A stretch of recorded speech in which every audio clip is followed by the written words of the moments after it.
एक ऐसी कहानी जो दिल को छू जाए और हमें हमारे गुनाहों का एहसास करा दे। आइए जानते हैं इस कहानी के बारे में। एक शांत कमरा जहां जारा सिलाई कर रही होती है।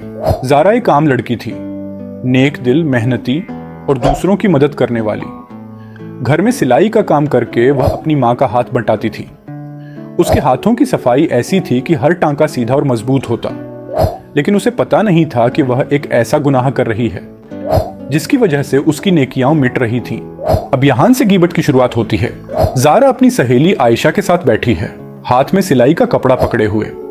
दोनों बातें कर रही हैं। जारा मुस्कुराते हुए, आयशा, तुम्हें पता चला हमारी पड़ोसन फातिमा बाजार से झूठ बोलकर चीजें खरीदती है। कहती कुछ और है और देती कुछ और। आयशा हैरान होकर कहती है, सच? ये तो बहुत गलत बात है, लेकिन तुम्हें ये कैसे पता चला? जारा, अरे मेरी चाची ने बताया था। और हाँ, पता है, उसकी बेटी का रिश्ता पहले कहीं और तय था, लेकिन उन्होंने दहेज ज्यादा मिलने की वजह से उसे तोड़ दिया। जैसे ही जारा यह कहती है, उसकी सिलाई की सुई अचानक उसके हाथ में चुभ जाती है।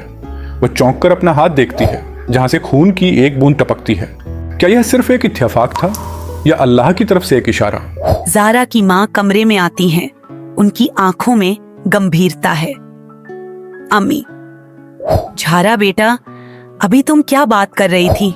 जारा हिचकिचाते हुए, कुछ नहीं अम्मी, बस यूं ही। जारा की अम्मी गंभीर लहजे में, बेटा तुम्हें पता है कि गीबत करना इस्लाम में कितना बड़ा गुनाह है?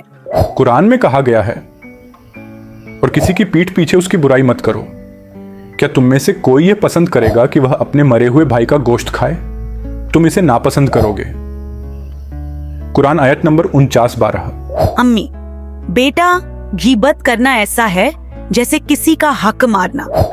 यह वह गुनाह है जो इंसान को धीरे धीरे अंदर से खत्म कर देता है, लेकिन उसे पता भी नहीं चलता। जारा के चेहरे पर अपराध बोध आ जाता है।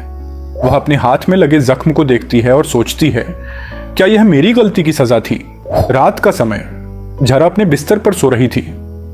उस रात जब झारा सोई तो उसने एक अजीब सपना देखा। सपने में वह एक सुनसान जगह पर खड़ी थी। चारों ओर अंधेरा था। अचानक उसके चारों ओर अजीबोगरीब आवाजें आने लगीं। वह पलटी तो देखा कई औरतें खड़ी थीं, लेकिन उनके चेहरे डरावने थे।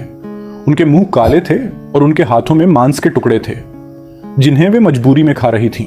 एक आवाज गूंजती है, ये वे लोग हैं जो दुनिया में गीबत किया करते थे। इन्हें अल्लाह ने सजा के तौर पर अपने मरे हुए भाई का गोश्त खाने के लिए मजबूर कर दिया है। जारा घबरा जाती है।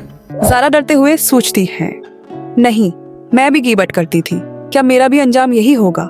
अचानक एक रोशनी आती है और एक फरिश्ता कहता है, तौबा का दरवाजा खुला है, लेकिन जल्दी कर लो, कहीं देर ना हो जाए। जारा चीख कर उठ जाती है। उसका पूरा शरीर पसीने से भीगा हुआ था। सुबह की रोशनी, जारा नमाज अदा कर रही है। आंखों से आंसू बह रहे हैं। जारा को अपनी गलती का एहसास हो गया था। उसने अल्लाह से रो रो कर माफी मांगी और वादा किया कि अब कभी गीबत नहीं करेगी। उसने अपनी सहेली आयशा से भी कहा कि आगे से वे किसी की बुराई नहीं करेंगी।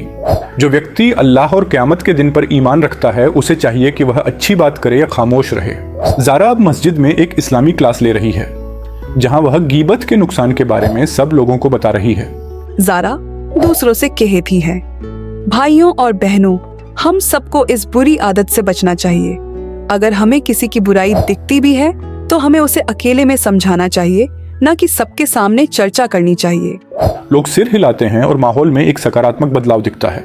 गीबत एक बड़ा गुनाह है जो हमारी नेकियां खत्म कर सकता है। अल्लाह तौबा करने वालों को माफ कर देता है, लेकिन हमें अपने गुनाह का एहसास करके सुधार करना चाहिए।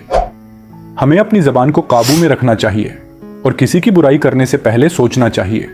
अगर आपको यह कहानी पसंद आई और इससे कुछ सीखने को मिला तो हमें सब्सक्राइब करना ना भूलिएगा।